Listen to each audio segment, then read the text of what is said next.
Yo, how's it going? Doing back in the video, and today I'm going to be talking about how the Dallas Mavericks could potentially become the next super team going into next season, or even just into the future in general. So in this video, I'm basically going to be getting into like a few things that I think the Dallas Mavericks have going for them, and why I think they're going to get much better for the next few years to come, and how I think even just going into next year after this offseason, this could be a very different looking Dallas team, and this team could be that much better and be legit finals contenders going into as early as the 2023 NBA season. So I'm going to get into all that in this video, and if that does sound interesting to you, please stick around and watch the entire thing, and if you do like viewing point to the point, hit the like button and subscribe button, and the absolute word to me. Without further ado, without running on too much, just get right into this video.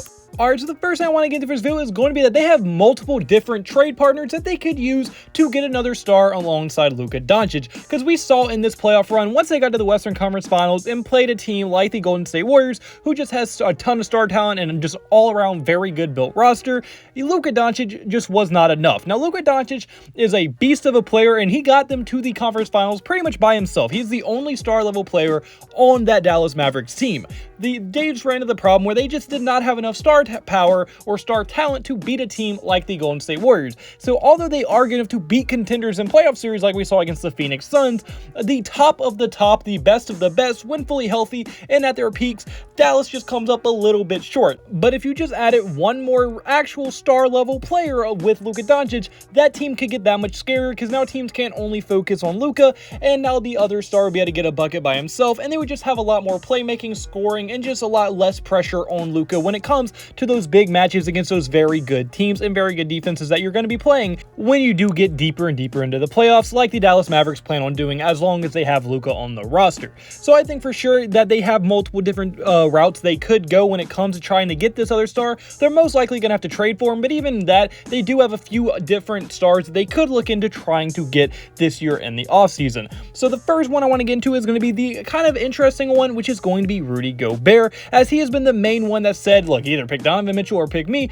and I'm 99% sure that the Utah Jazz are going to pick the younger Donovan Mitchell over Rudy Gobert. So I think for sure he will be the biggest guy on the trade market, and I think that he could be going for a little bit cheaper than what he probably really is valued for. One, because he keeps getting exposed in the playoffs, and two, because I think that everyone in the league knows that Utah is probably trying to move on from Rudy Gobert going into this offseason, so people aren't going to be willing to give up as much due to how much less leverage they have, because they know how badly they want to get rid of Rudy Gobert this season.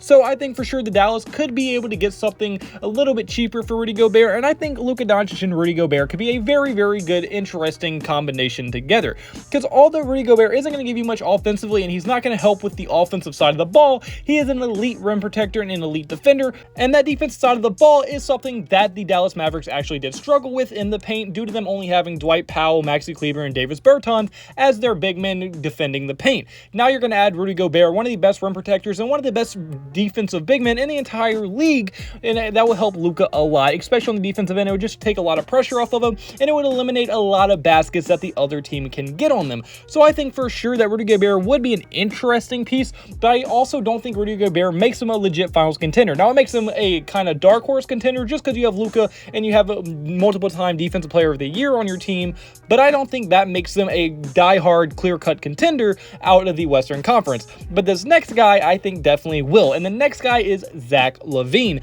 Zach Lavine has been already rumored to be around with the Dallas Mavericks in a potential sign-and-trade situation, in the same way that Rudy Gobert was kind of connected to the Dallas Mavericks in rumors, but Zach Lavine seems a lot more realistic and a lot more likely, because I think he would help Dallas a lot more for what they need. Now, although I do think Lavine is going to cost a little bit more, they can still get him for a little bit cheaper, because when it does come to sign-and-trade situations, the player usually goes for a lot cheaper than what they're initially valued for. Look at Lonzo Ball last year for the Pelicans. He wanted to leave. He signed with Chicago, but he was a restricted free agent. So then a sign-and trade happened, and they were only able to get Thomas Satoransky and Garrett Temple for Lonzo Ball, which was a lot less than what Lonzo should have went for. And a similar situation could happen with Zach Lavine. If he decides, hey, I want to go to Dallas, he signs with Dallas, Chicago matches that contract, and then boom, now you have a sign-and-trade situation, and then now you're going to get a lot less value because of how much less leverage you have in that situation. situation, because if you want, Zach Lavine can just leave if he wants, or you can match it and then Zach Lavine can say demand a trade, which would result in a lot less leverage than the team would normally have. So I think for sure Dallas could still get him for a little bit cheaper, plus with all the trade pieces they have in Dinwiddie, Finney Smith,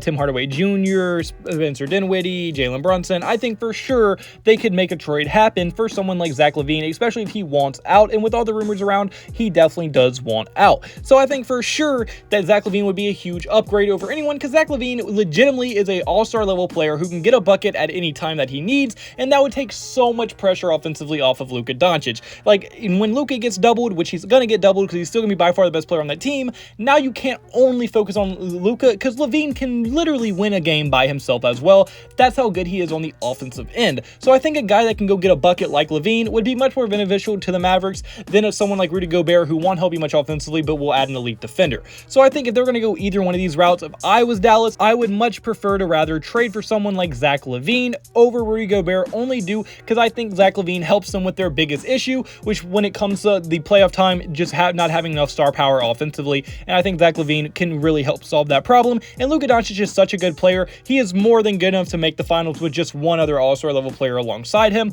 Now, if they're able to add other star level players or any other good role players around him, that's just going to be icing on the cake. But I think Luka legitimately is just so good and so talented. He's one of those guys that just needs minimal star talent around him to make it to the finals and be legit finals contenders. So if they are able to get someone like Zach Lavine, I think for sure the Dallas Mavericks could become a very, very, very good team next year, and maybe even a legit finals contender. And this is a very realistic possibility as well. I think that the Dallas Mavericks could easily pull off a Zach Lavine trade if both parties are interested. And from the rumors that are going around right now, it definitely looks like the Dallas Mavericks and Zach Lavine have mutual interest in each other. And now the second reason I want to get into, and kind of the very obvious one, Luka is only going to be getting better. And that is a very, very scary thing to think about, because Luka Doncic at only 23 years old has made 3 All-NBA teams. He's been in the MVP conversation multiple times, and he's already one of the best players in the entire NBA. And like I said, he is only 23 years old. So Luka is only going to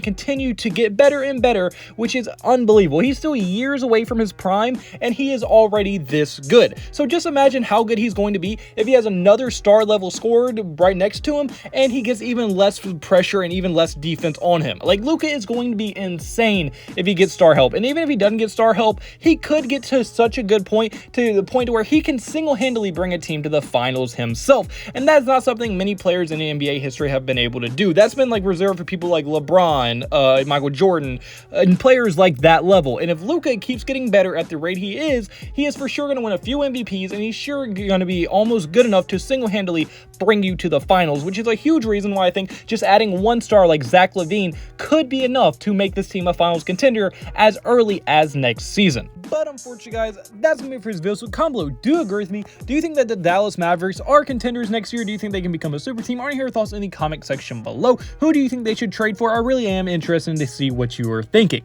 And I hope you did like video on point. And if you did like video on point, hit the like button and subscribe button. I mean the absolute world to me. And I hope you have a blessed day. Have a blessed day. So you have a blessed day. All glory to God. See you in the next video. Goodbye. Boo. Blah.